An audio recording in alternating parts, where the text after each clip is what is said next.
Hello students, आज का जो हमारा टॉपिक है वो फर्स्ट ईयर वाले स्टूडेंट्स के लिए है। वो स्टूडेंट जो अभी फर्स्ट ईयर में है और कॉर्पोरेट की जो बुक है अकाउंट्स की, उसके लिए ये लेसन है। उसमें से देखिए लेसन क्या है। लेसन का नाम है किराया क्रय पद्धति। अर्थात किसी भी वस्तु को हम किस्तों में खरीदते हैं तो उसे किराया क्रय पद्धति के नाम से जानते हैं।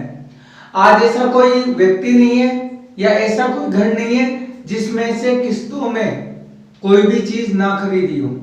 बहुत कम मिलेंगे।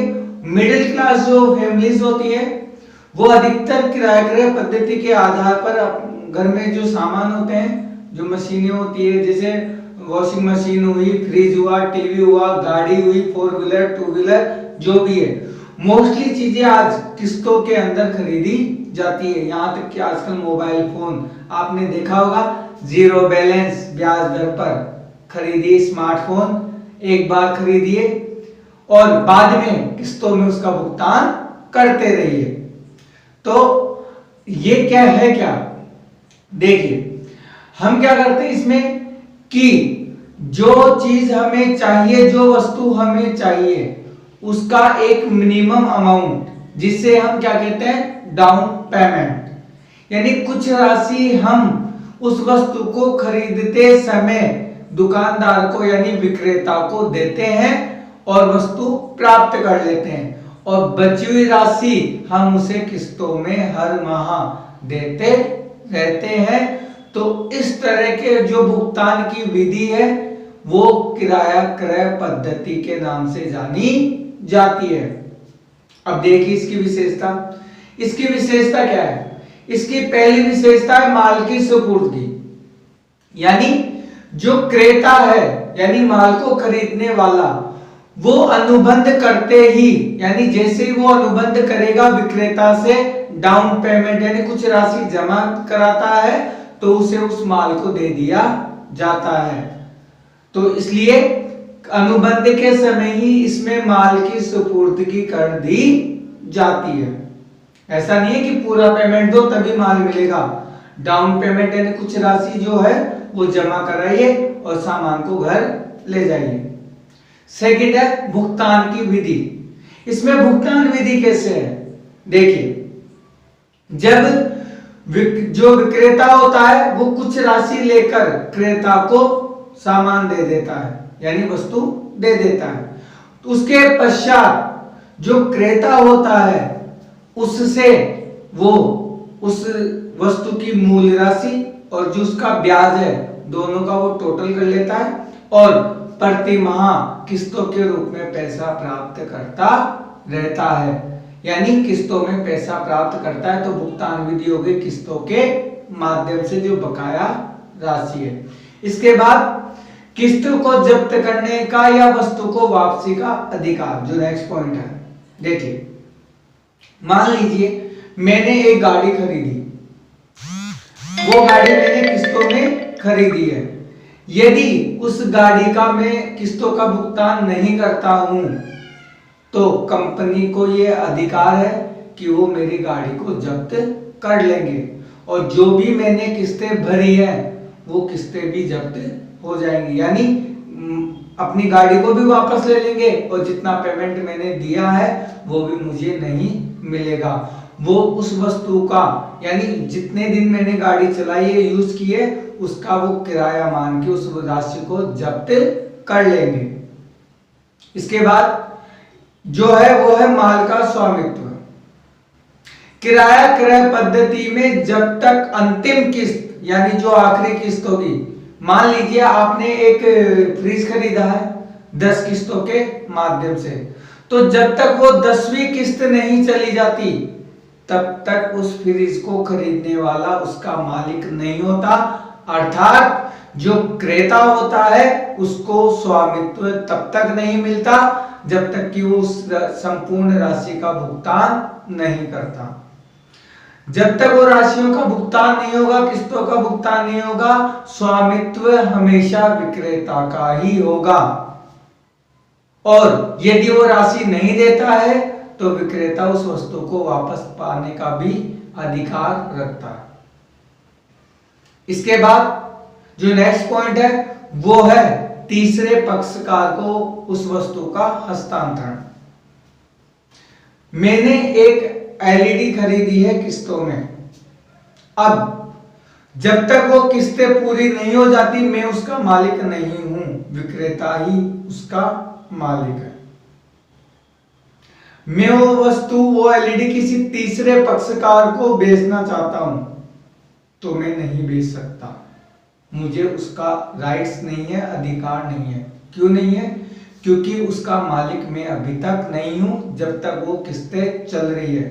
जिस दिन किस्तों का पूरा भुगतान हो जाएगा तब मैं किसी तीसरे पक्षकार को उस वस्तु को बेच सकता हूं, और उससे पहले मैं उस वस्तु को किसी तीसरे पक्षकार को हस्तांतरण नहीं कर सकता। दे भी दिया जाएगा, अगर मैं कर भी दूं तो तीसरे पक्षकार उसका मालिक नहीं होगा, मालिक वही रहेगा जो विक्रेता है जिसने किस्तों में उसको बेचा है। उसके बाद माल के जो स्वामित्व है उससे रिलेटेड कि जो उसकी सुरक्षा है, माल का स्वामित्व तो है विक्रेता का, बट जो वस्तु है वो है क्रेता के पास, तो उसकी सुरक्षा की जिम्मेदारी किसकी होगी? उस वस्तु की सुरक्षा की जिम्मेदारी क्रेता की होगी, खरीदने वाले की होगी। ऐसा नहीं है कि आप कोई गाड़ी लो और जब तक किस्तें चल रही है गाड़ी की चाबी बाजार में उसमें खड़ी करके छोड़ के चल रहे हैं कि अगर जाएगी गाड़ी चोरी होगी तो वो कंपनी की होगी, मेरा क्या रोल है, मेरे तो अभी तक मैं इसका मालिक ही नहीं हूं। ये गलत है। उस वस्तु की तब तक सुरक्षा की जिम्मेदारी क्रेता की होगी जब तक कि उसकी आखिरी किस्त का भुगतान नहीं हो जाता। जब आखिरी किस्त का भुगतान हो जाएगा मालिक क्रेता हो गया। अब छोड़ के बताए बाजार में गाड़ी और उसकी चाबी नहीं निकाले और फिर सोचे कि हाँ चलो जाने दो, क्या फर्क पड़ता है, गाड़ी तो है।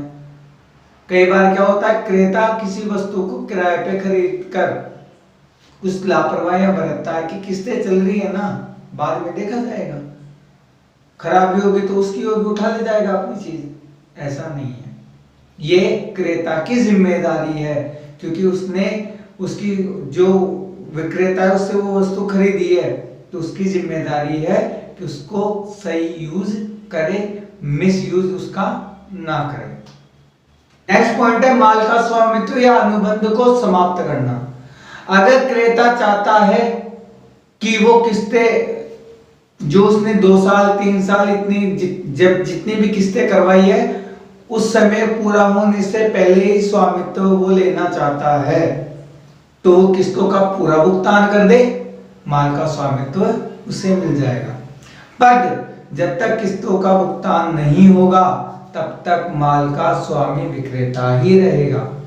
और यदि चाहता है उसके पास पैसा नहीं है, वो किस्तें भुगतान नहीं कर सकता, तो वो उस वस्तु को लौटा कर भी उस अनुबंध को समाप्त कर सकता है जिस अनुबंध के माध्यम से उसने वो वस्तु खरीदी है। तो 2 तरीके हैं माल के स्वामित्व को लेने के, या तो किस्तें पूरी जमा करा दो और माल का स्वामित्व ले लो, या फिर आपके पास पैसा नहीं है तो आप वस्तु को वापस लौटा दीजिए। आप किस्तें नहीं दे सकते तो आप उस विक्रेता को उसकी वस्तु दे दीजिए। माल की मरम्मत। अब आपने एक लॉजिक तो सुना होगा कि वारंटी और गारंटी। गारंटी और वारंटी में अंतर है। वो क्या अंतर है? गारंटी में यदि वस्तु खराब हो जाती है उस समय से पहले, जितनी समय की गारंटी कंपनी ने या दुकानदार ने दी है, तो वो वस्तु वापस बदल कर दी जाती है कि वो खराब हो गई तो उसकी जगह उसको ले जाएंगे और नई आपको दे देंगे।